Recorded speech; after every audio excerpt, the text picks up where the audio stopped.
I think this series is really fascinating. Because Rick Carlisle is showing that he is a GD wizard on the sidelines. Like maybe top 10 coach of all time. If we're really thinking about it. Yeah. He's a monster over there. But I look at Tyrese Haliburton and I say he's going to see Lou Dort. Yeah. He's going to see J-Dub. He's going to see Alex Caruso. He's going to see about 4 to 5 defenders who don't get tired. Right. Who are very long, who can negotiate the screen and roll, who can flip the screen and roll and defend Pascal Siakam or Miles Turner in a pinch. I don't see the schematic advantages that the Pacers had in that series against the Knicks. I think they're still a tough out when you get Nembhard and Nesmith and all these other guys who have shown themselves. But with Haliburton being the head of the snake, I feel like Oklahoma City has so many guys who can defend him. And not one of them is Shai Gilgeous-Alexander because he doesn't have to. That's right. Well, that's the problem is that they are just so long and they are so connected defensively. They just, I thought Anthony Edwards had the best, lines. So there's 15 puppets on one string, right? Like he's right. Yeah. Right? Like they don't miss assignments. They don't blow assignments and coverages. They're where they're supposed to be all the time. They are incredibly well coached.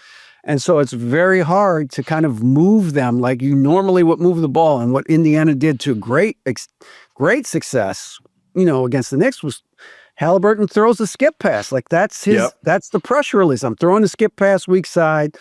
And if we make enough of those or we continue the action and we continue to drive the ball and get them, we're going to get a layup or an open three. And eventually they got a lot of open threes and layups, right? That's not going to be there. Like, Siakam's got to have a monster series. Like he's got to have a monster 35 points a game type of series, really wear out whoever they put on him. And the Pascal's got the kind of game where he can attack different ways. Like he can shoot the mid-range. He's not quite as good at three, but he can make enough threes to keep you honest, and he draws fouls. He's very good at drawing fouls. The whistle will be very important in this series. What will the officials allow OKC to get away with? Because they do a lot of reaching and a lot of slapping at the ball. And I'm not saying they should be called for those things. I'm saying they could be, because there is contact, but most of the time the officials say play through it because that's how they play. Great defenses once you develop a reputation. Absolutely, great defenses wind up getting the benefit of the doubt. So if you they stay square too. When they push you, they push you out the way, and then they square back up again. Right, and they got monster size in the back with Hartenstein and with Holmgren. Like so even if you get through, you still got to go for a 7-footer to get to the rim. So, like they're really good, man. But I think you're right. I don't think Haliburton is going to have the kind of offensive series in terms of numbers, in terms of scoring, that he had against New York. But he can still dime people up. Like he's a great passer. Yes, he can. Now, I will be very curious to see, because Tyrese has talked about this. Tyrese will leave his feet. He leaves his feet to make passes. And he's really good at, he's already predetermined where the ball's going to go. Right. But he's really good at drawing a defender by leaving his feet. Somebody comes up a half step and now the ball goes where he wants it to go. We'll see if OKC falls for the okie doke or not, or if they follow his anticipation and get to the spot. Now he's in trouble as he's coming down. Where's he going to throw the ball? So that will be, the game within the game is going to be fascinating on this. Like, how does Carlisle free up Haliburton? Because he knows how good OKC's defense is. So where are the spots where maybe Haliburton has to, pull up a couple times and take a midi? Maybe he has to do that in this series. Like that might be the way he scores, because he's 6'5". He still can get his shot off against most guys. So this series is going to be fascinating from an X and O standpoint, as these two. And Dagnall's been terrific. Like obviously, yes, he has. The last several years. He's become one of the really good young coaches in the league, or one of the good coaches in the league. Period. So that chess match is going to be great to see. It's one thing that caught me last series when everybody bagged on Anthony Edwards for not forcing his offense when his team was shooting like 68% from three in that game. But the one thing that caught me, DA, was the fact that once Ant gave it up, you didn't really have to track him after that. Like not like James Harden, not like Luka Doncic, not useless, but once he gave it up, you knew where he was.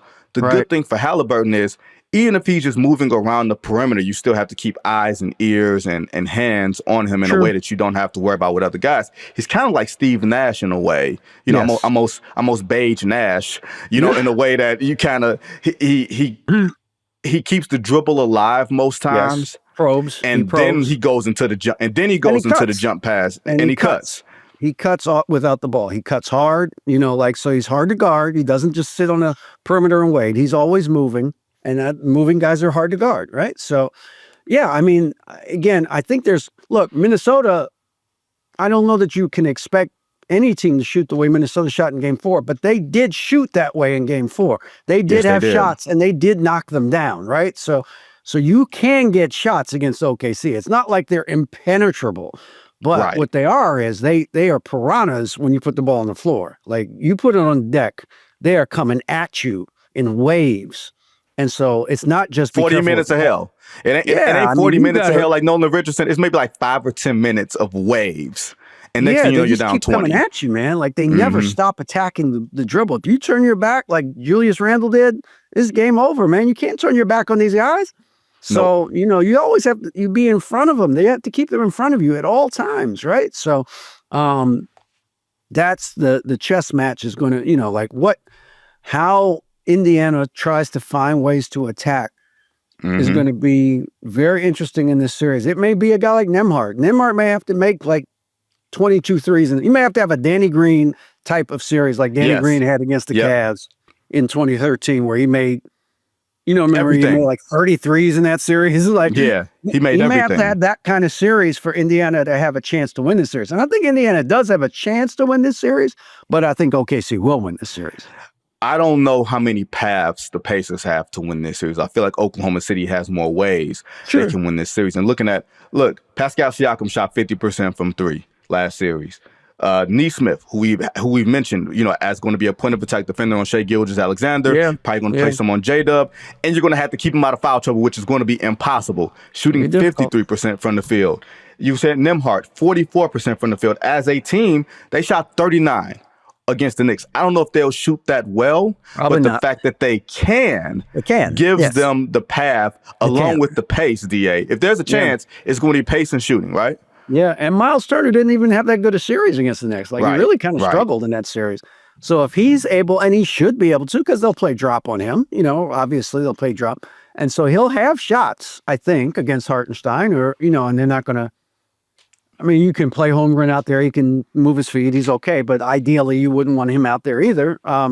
So I think Miles will have shots. Now, if he makes some of those, then, yeah, Indiana's got a shot because they've got multiple guys who can shoot. And their bench has been pretty good. Mathurin had a pretty good series against the Knicks. He played pretty well against them.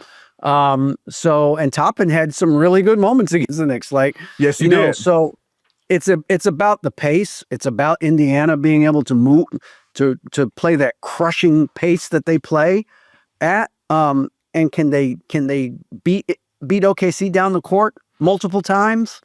That may, you know, again, there's a lot of things that this series is going to hinge on, but what it's going to hinge on most is the pace of this series, I think. And can Indiana play fast the way that they've played fast all the second half of the season, especially, and really just grind teams down over 48 minutes. You know, but they're going to have to play fast and shoot the ball well and not turn the ball over against the best defensive team in the league by a lot this year. A lot. And that's a lot to ask, I think. Yeah. Look, I think, I mean, not officially prediction here, but I think this is possibly maybe a 5-game series.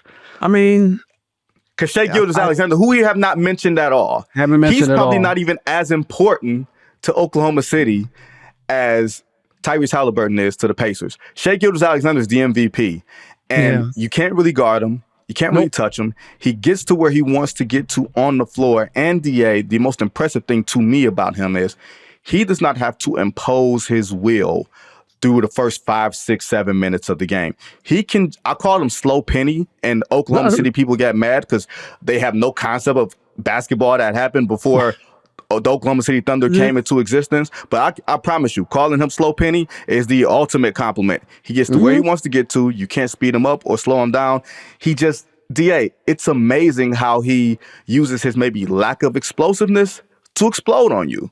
Yeah. Well, he's really crafty. He draws fouls. I don't care about that. I think that's a skill like anything else, because these referees are the best in the world. And if you influence them to the point where they regularly blow the whistle and give you fouls, then that means that you are convincing them that there was contact. That's a skill. Okay.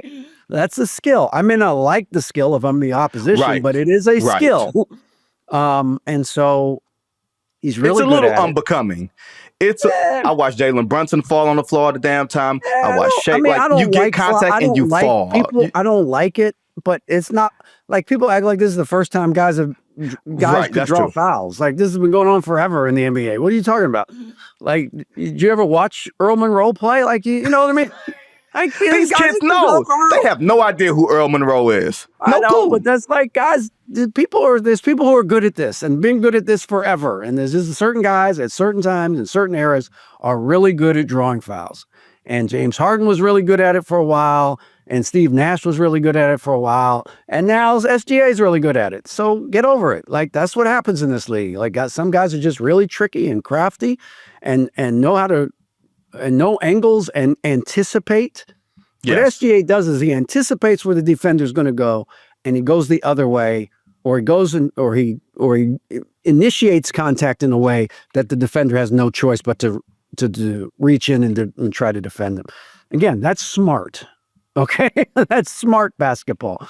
It's not aesthetically pleasing basketball, but it is what it is. Neither is Haka. You know what I mean? Like, right. So maybe make your free throws. I don't know what to tell you. Like, if you want them to stop fouling, you make your free throws. You know, like, so. Yeah. You know, it's part of the game. So you got to figure out a way to guard him. I mean, to me, the way to guard SGA is take any shot you want. But what I'm not going to do is put you on the line 12 times. I'm not doing that. Yep. If you want to take 25 shots to score 40 points, I'll let you do that.